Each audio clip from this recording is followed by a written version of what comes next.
அனைவருக்கும் வணக்கம். தமிழ் பயணிக்க வாருங்கள். நான் சக்தியில் பேசுகிறேன். இன்றைக்கி நம்ம எங்கே பார்க்க போகிறோம்னா, நம்ம வந்து தேனுபுரீஸ்வரர் சொல்லி ஒரு கோயில் பற்றி நம்ம பார்க்க போகிறோம். பார்த்தாலே தெரியும், நம்ம வந்து சென்னை டோல்கேட்டில் இருந்து நம்ம வந்து செங்கல்பட்டு மாவட்டத்துக்கு போயிட்டுருக்கோம். தேனுபுரீஸ்வரர் கோயில்ன்றது ஒரு பழமையான ஒரு கோயில். அந்த கோயிலை பற்றி முழு வரலாறு நான் அந்த கோயில்கிட்ட போய் நான் சொல்கிறேன். இப்போ நம்ம வந்து பயணத்தை மேற்கொண்டுட்டோம். இது ஒரு வரலாற்று பயணம். நம்ம மாமன்னர் சுந்தர சோழரால் கட்டப்பட்ட கோயில் தான் அது தேனுபுரீஸ்வரர் கோயில். அந்த கோயிலை பற்றி மேலும் சிறப்பான விஷயத்தை நான் போக போக சொல்றேன். வாங்க, இந்த அழகான இயற்கை காட்சிலாம் நீங்க பாருங்க. அம்மா எல்லாம் நாங்க கிளம்பிட்டோம், எல்லாம் ஃபேமிலியோட கிளம்பிட்டோம். அதே காற்று எல்லாரும் பாருங்க.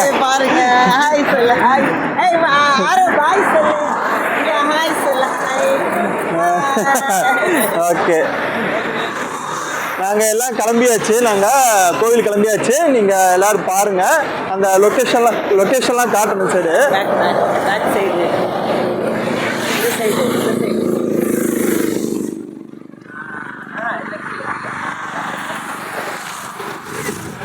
சூப்பர் சூப்பர் சூப்பர் இயற்கை காட்சி. நாங்கள் எல்லாம் கிளம்பிட்டோம். நம்ம இன்னும் அந்த கோயில் கிட்ட போனோம், நம்ம பார்க்கலாம். இங்கேருந்து சென்னையில இருந்து நம்ம போர் டோல்கேட்ல இருந்து ஒரு 46 மினிட்ஸ் டிராவல் இருக்கு. இந்த கோயில் பற்றின முழு வரலாறு கோயில் கிட்ட போனே சொல்றேன். இங்க ரொம்ப நாய்ஸா இருக்கு, சவுண்ட் எல்லாம் நம்ம ஹைவேஸ்ல இருக்கனால சரியா கேட்க மாட்டேங்குது. நம்ம அங்கே போனே பார்க்கலாம். சரிங்களா? நம்ம இப்போ பயணத்தை வந்து மேற்கொண்டாச்சு. நம்ம கருப்பு குதிரை நம்ம கிளம்ப போகிறோம். இன்னும் 30 மினிட்ஸ் இருக்குது. நம்ம வந்து தேனுபுரீஸ்வரர் கோயிலுக்கு நம்ம வந்து ரீச் ஆகிறதுக்கு ஒரு 30 வினாடிகள் இருக்குது. நம்ம அந்த கோயில்கிட்ட போனால் நம்ம வந்து பார்க்கலாம். சரிங்களா? நாம் இப்போ இறுதியாக வந்து தேனுபுரீஸ்வரர் கோயிலுக்கு இப்போ நம்ம வந்தாச்சு. இந்த காற்றம் பாருங்கள். நான் இந்த முன்னாடி உள்ள கோபுரத்தை, நம்ம சோழர்களோட கட்டிடக்கலையை பார்த்தாலே நமக்கு தெரிஞ்ச இந்த முன் கோபுரத்தை பார்த்தாலே தெரிஞ்சிடும். நம்ம தாராசுரமும் இப்படி தான் இருக்குது. இந்த கோயில் பார்த்திங்கன்னா இந்த முன்னாடி இருக்க இந்த கோபுரம் கட்டிடக்கலையெல்லாம் சோழர்களோட கோயிலே தனித்துவமாக இருக்கும். தேனுபுரீஸ்வரர் திருக்கோயில் தான். இந்த கோயிலுடைய வரலாறு ரொம்ப அற்புதமான ஒரு வரலாறு. இந்த கதையை பற்றி நான் கண்டிப்பாக சொல்கிறேன். அதுக்கு முன்னாடி ஒரு விஷயத்தை நான் சொல்லியே ஆகணும். இந்த கோயிலுடைய தூண்களில் இருக்க சிற்பங்கள்லாம் அவ்வளோ அழகாக வந்து செதுக்கியிருக்காங்க. அவ்வளோ நுணுக்கமாக இருக்கும். நாங்களும் ரொம்ப ஆச்சரியப்படுற அளவுக்கு ரொம்ப அற்புதமான ஒரு சிலைகள்லாம் அம்சமாக இருக்குது. சிலைகள்லாம் பாருங்கள், நீங்களும் பாருங்கள். இங்கே பாருங்கள், எவ்வளோ அழகான அற்புதமான ஒரு வடிவமைப்பு. இந்த காலத்து டெக்னாலஜி வச்சு கூட இவ்வளோ நுணுக்கமாக வந்து செதுக்க முடியுமான்னு தெரில. அந்த காலத்து சிற்பிகளெல்லாம் அவ்வளோ அற்புதமாக செதுக்கியிருக்காங்க. நிறைய கல்வெட்டுக்கள் இந்த கோயில் நம்ம வந்து பார்க்க முடியும். அது மட்டும் இல்லாமல் கருவறைக்குள்ளே இருக்க அந்த தூண்களில் உள்ள அந்த சிற்பங்கள்லாம் பார்த்திங்கன்னா ஆச்சரியப்படுத்துகிற மாதிரி இருக்கும். ஏன்னு பார்த்திங்கன்னா நம்ம வந்து நிறைய யாழி சிலைகளையும் நம்ம பார்த்துருக்கலாம். ஆனால் அதை விட மனித ரூபம் கொண்ட ஒரு விலங்கு உடல் சேர்ந்து கொண்ட ஒரு சிலைகளாக நம்ம வந்து பார்க்க முடியும். ஆனால் கருவறைக்குள்ளே இருக்கனால நாங்கள் அதெல்லாம் எடுக்கலை. நாங்கள் புகைப்படம்லாம் எடுக்கலை, வீடியோவும் நாங்கள் எதுவும் எடுக்கலை. பாருங்க, அற்புதமான ஒரு கோயில். கிட்டத்தட்ட 1000 வருடங்கள் பழமையான ஒரு கோயில் தான் இது. இது வந்து இந்த கோயிலோட வரலாறு பார்த்திங்கன்னா, கபிலர் வந்து முக்தி நிலை பெற வேண்டி தவம் இருக்கிறாரு சிவபெருமான் கிட்ட. அப்போது வந்து வழக்கத்துக்கு மாறாக வந்து என்ன பண்ணுறாருன்னா, இடது கரத்துலேருந்து சிவலிங்கத்தை வைத்து கொண்டு வலது கரத்துலாம் சிவ பூஜை வந்து செய்கிறாரு.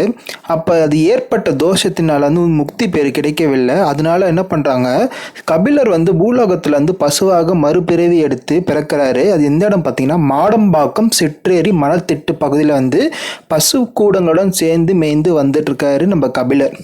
பசு வந்து ஒரு குறிப்பிட்ட ஒரு இடத்துல வந்து சுயம்புலிங்க இருப்பதா பார்த்தோன்னே, அதாவது சிவபெருமான் சுயம்புலிங்கமாக இந்த இடத்துல இருந்திருக்காங்க.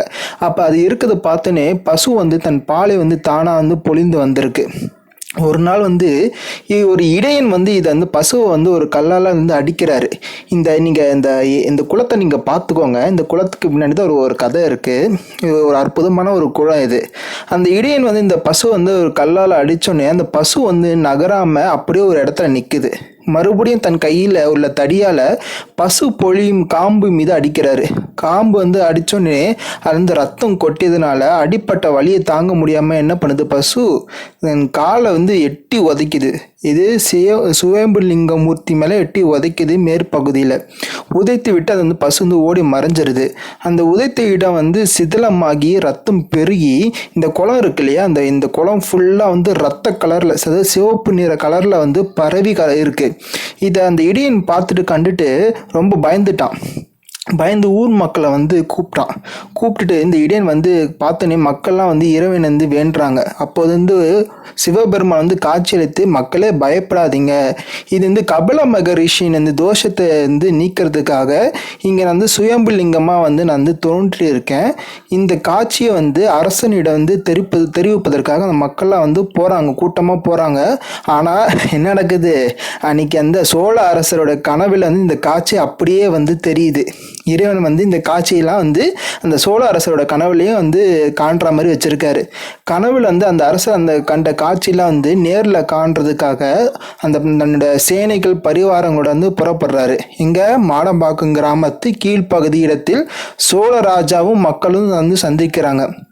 ராஜாவை வந்து மக்கள் பார்த்த இடம்தான் ராஜ கீழ்ப்பாக்கம்னு சொல்லி நம்ம மருவியதுன்றது இருக்கு. மக்களுடன் சேர்ந்து இந்த சிற்றேரிக்கு வந்து அரசர் வந்து சேர்றாரு. அங்கு சுயம்புலிங்க மூர்த்தி வந்து இருக்கிறத பார்த்தனே அரசன் வந்து அங்கே வந்து ஒரு கற்றளி, அதாவது ஒரு சிவன் கோயில் வந்து அமைக்கணும்னு சொல்லிட்டு வந்து ராஜா வந்து முடிவு பண்ணுறாரு.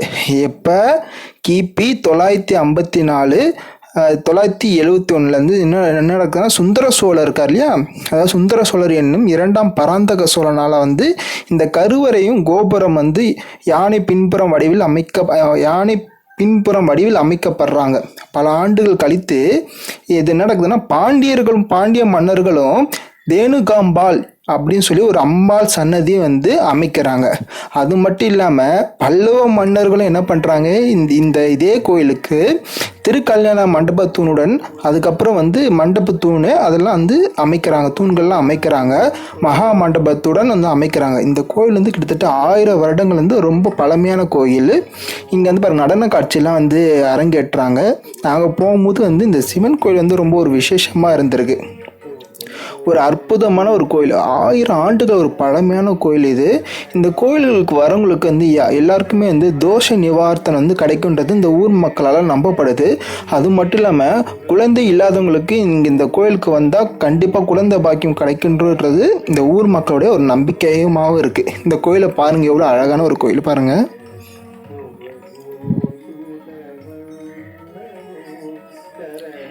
அந்த கோபுரங்கள்லாம் ரொம்ப அழகாக இருக்கும். இவங்க சின்ன சின்ன பசங்களாம் வந்து எவ்வளோ அழகாக நடனம் ஆடிட்டு அற்புதமாக இருக்குது நடனமெல்லாம்.